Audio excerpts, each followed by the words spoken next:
Sarah Plain and Tall, Chapter 1. Did Mama sing every day? Asked Caleb. Every single day? He sat close to the fire, his chin in his hand. It was dusk, and the dogs lay beside him on the warm hearthstones. Every single day, I told him for the second time this week, for the 20th time this month, the 100th time this year, and the past few years. And did Papa sing too? Yes, Papa sang too. Don't get too close, Caleb. You'll heat up. He pushed back his chair. It made a hollow scraping sound on the hearthstones, and the dogs stirred.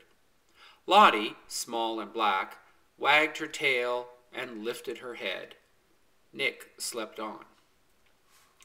I turned the bread dough over and over on the marble slab on the kitchen table. Well, Papa doesn't sing anymore, said Caleb very softly. A log broke apart and crackled in the fireplace. He looked up at me. What did I look like when I was born? You didn't have any clothes on, I told him. Oh, I know that, he said. You look like this. I held the bread dough up in a round, pale ball. I had hair, said Caleb seriously. Not enough to talk about, I said. And she named me Caleb, he went on, filling in the old familiar story. I would have named you Troublesome, I said, making Caleb smile. And Mama handed me to you in the yellow blanket and said, he waited for me to finish the story, and said, I sighed. And Mama said, Isn't he beautiful, Anna? And I was, Caleb finished. Caleb thought the story was over, and I didn't tell him what I had really thought.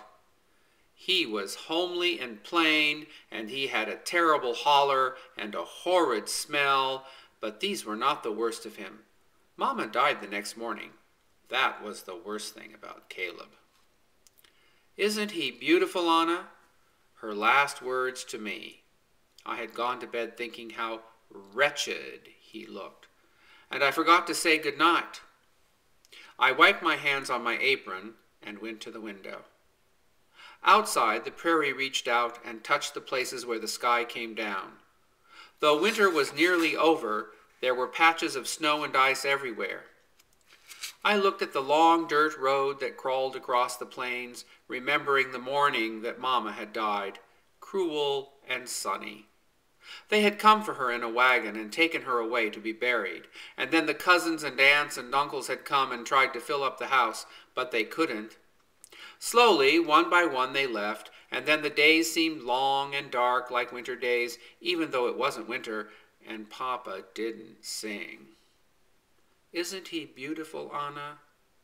No, Mama. It was hard to think of Caleb as beautiful. It took 3 whole days for me to love him, sitting in the chair by the fire, Papa washing up the supper dishes, Caleb's tiny hand brushing my cheek, and a smile. It was the smile, I know. Can you remember her songs? Asked Caleb. Mama's songs? I turned from the window. No, only that she sang about flowers and birds, sometimes about the moon at nighttime. Caleb reached down and touched Lottie's head. Maybe, he said, his voice low, if you remember the songs, then I might remember her too. My eyes widened and tears came. Then the door opened and wind blew in with Papa, and I went to stir the stew. Papa put his arms around me and put his nose in my hair. Nice soapy smell, that stew, he said. I laughed. That's my hair. Caleb came over and threw his arms around Papa's neck and hung down as Papa swung him back and forth, and the dog sat up. Cold in town, said Papa, and Jack was feisty. Jack was Papa's horse that he'd raised from a colt. Rascal, murmured Papa, smiling, because no matter what Jack did, Papa loved him. I spooned up the stew and lighted the oil lamp, and we ate with the dogs crowding under the table, hoping for spills or handouts. Papa might not have told us about Sarah that night if Caleb hadn't asked him the question. After the dishes were cleared and washed and Papa was filling the tin pail with ashes, Caleb spoke up. It wasn't a question, really. "You don't sing any more," he said. He said it harshly, not because he meant to, but because he had been thinking of it for so long. "Why?" he asked more gently. Slowly, Papa straightened up. There was a long silence, and the dogs looked up, wondering at it. "I've forgotten the old songs," said Papa quietly. He sat down. "But maybe there's a way to remember them." He looked up at us. "How?" asked Caleb eagerly. Papa leaned back in the chair. "I've placed an advertisement in the newspapers for help." "You mean a housekeeper?" I asked, surprised. Caleb and I looked at each other and burst out laughing, remembering Hilly, our old housekeeper. She was round and slow and shuffling. She snored in a high whistle at night, like a tea kettle, and let the fire go out. "No," said Papa slowly, "not a housekeeper." He paused. "A wife." Caleb stared at Papa. "A wife? You mean a mother?" Nick slid his face onto Papa's lap, and Papa stroked his ears. That too," said Papa, "like Maggie." Matthew, our neighbor to the south, had written to ask for a wife and mother for his children, and Maggie had come from Tennessee. Her hair was the color of turnips, and she laughed. Papa reached into his pocket and unfolded a letter written on white paper.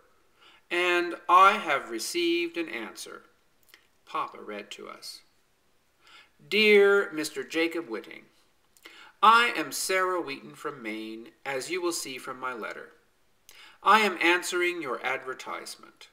I have never been married, though I have been asked. I have lived with an older brother, William, who is about to be married. His wife-to-be is young and energetic. I have always loved to live by the sea, but at this time I feel a move is necessary. And the truth is, the sea is as far east as I can go. My choice, as you can see, is limited. This should not be taken as an insult. I am strong, and I work hard, and I am willing to travel, but I am not mild-mannered. If you should still care to write, I would be interested in your children and about where you live, and you. Very truly yours, Sarah Elizabeth Wheaton. P.S. Do you have opinions on cats? I have one." No one spoke when Papa finished the letter. He kept looking at it in his hands, reading it over to himself. Finally, I turned my head a bit to sneak a look at Caleb. He was smiling. I smiled too. "One thing," I said in the quiet of the room. "What's that?" asked Papa, looking up. I put my arm around Caleb. "Ask her if she sings," I said.